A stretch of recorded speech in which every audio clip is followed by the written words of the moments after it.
Eu quero trazer um outro tema aqui para o nosso debate, que é a PEC da Segurança Pública. O secretário nacional de Segurança Pública, Mário Sarrubo, disse que o governo prepara uma proposta de emenda à Constituição que permitiria à União ampliar as responsabilidades da Polícia Federal no combate ao crime organizado, além de estabelecer diretrizes nacionais obrigatórias que seriam seguidas por estados e municípios nas atividades de segurança pública. Segundo Sarrubo, a ideia do ministro da Justiça, Ricardo Lewandowski, é aumentar as atribuições do governo federal na área, já que atualmente a responsabilidade pela segurança pública é quase que integralmente dos estados. Eu adiantei isso aqui para vocês esses dias no 3 em 1 e agora a gente vai debater, já que tem a proposta, a possibilidade de uma PEC que trate deste assunto. Uma PEC é necessária para este caso, Luiz Felipe Dávila? Não. Não. Por que não? Porque nós precisamos ter o Plano Nacional de Segurança para depois entender que PEC nós precisamos para ajustar a implementação desse plano. Agora, sem plano, vai ter uma PEC para quê? Então, não existe. Por exemplo, vou dar um exemplo aqui. Ações importantes desse Plano Nacional de Segurança. Então, nós precisamos criar, como eu sempre defendo aqui no 3 em 1, a unificação da base de dados das polícias civil, militar, Polícia Federal, Receita Federal. Precisa de uma PEC. Mas nós temos de apresentar esse projeto. Olha, nós vamos unificar os bancos de dados para que nós possamos ter informação para poder combater o crime organizado. Então, tá bom, esse é um ponto importante que tem que ser contemplado numa PEC. Mas se isso não estiver no plano nacional, que não existe até agora, como é que nós vamos saber o que é bom e o que é ruim? Então, esse é um ponto. O segundo ponto que precisa é a questão da regulamentação de armas e munição. Tem que acabar com essa história de venda ilegal de armas e munição. Precisa, e aí precisa de uma medida. Então nós precisamos entender o que está no plano nacional. Agora, até agora vocês não mostraram plano nenhum. Então mostra o plano, para depois saber como é que nós temos de ajustar a PEC. E outras medidas não tem nada a ver com isso, tem a ver com a questão legislativa. O Alan Gani sempre menciona aqui as coisas importantes. O fim do fórum privilegiado, prisão em segunda instância. Isso são coisas do legislativo, não tem nada, não precisa de PEC, é só votar. Por exemplo, a lei de execução penal, coisa fundamental, acabar com essa história de progressão de pena para crimes reincidentes.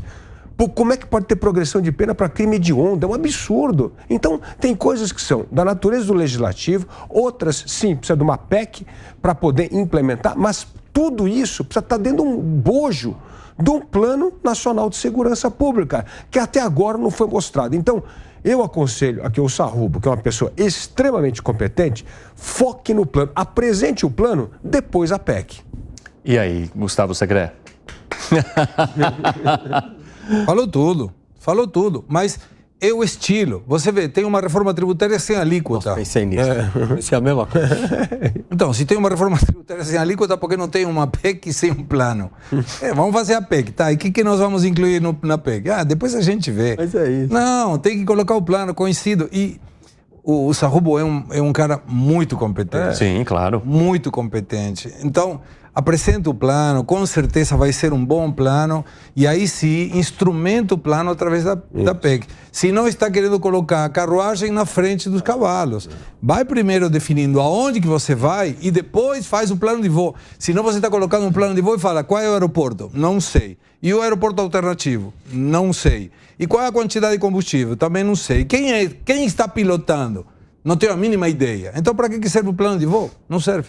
Piperno, você acha que estão colocando a carruagem na frente dos cavalos ou na frente dos bois, enfim?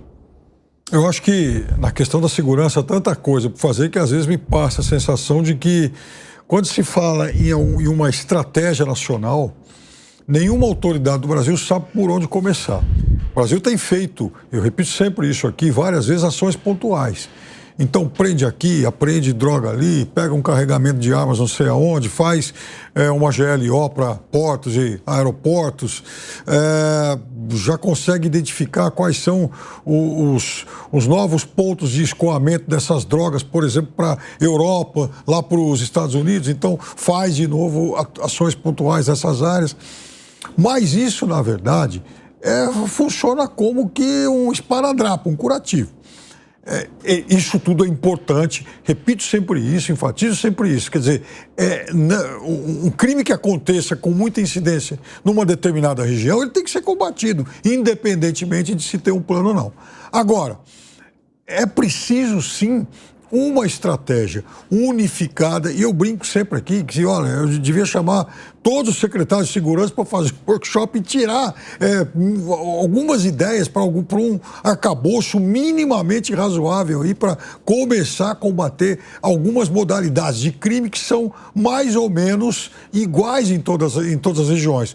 Qual seria, por exemplo, crime organizado, mexa aí com o tráfico de drogas, de armas e tal. Então, isso precisa ser combatido. Por quê? Porque o tráfico de drogas, ele acaba anabolizando as contas de todas essas organizações, dá mais dinheiro para essas quadrilhas. O tráfico de armas, ele, obviamente, acaba empoderando muito mais esses bandos. Então, eu focaria nisso. Eu acho que tem que começar por aí. Arremate, Gani.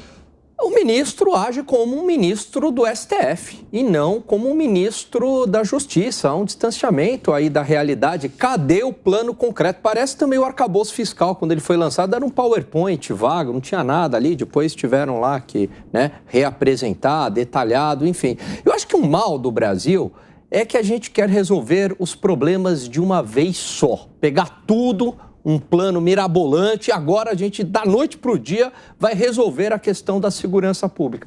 Se a gente atacar pelo menos um ponto, vamos focar aqui num ponto e conseguir mudar este um ponto, já é um grande avanço. Então vamos pegar o fim da progressão de pena para crimes hediondos que o Dávila trouxe aqui. Vamos atacar só isso. Aí o ministro vai lá, conversa com o Congresso, vende a ideia para o Congresso faz uma lei, aí convence o Supremo também, porque o exemplo vem de cima, né? Tem a jurisprudência, se parar isso no Supremo, não pode derrubar. Ataca um ponto, aí num pedacinho você já diminuiu a impunidade. Aliás, vai fazer bastante, porque a impunidade explica em boa parte o crime no Brasil. Então vamos começar ponto por ponto. Agora é sempre essa ideia que é um marketing, o Plano Nacional da Segurança, agora o governo federal vai entrar em campo e não dá em nada, e não vai dar em nada. Pode anotar, não vai dar em nada, Evandro. Por quê? Porque é vago, porque não tem nada concreto. Então é melhor atacar um pedacinho do que ficar nesses planos mirabolantes, grandiosos para marqueteiro ver.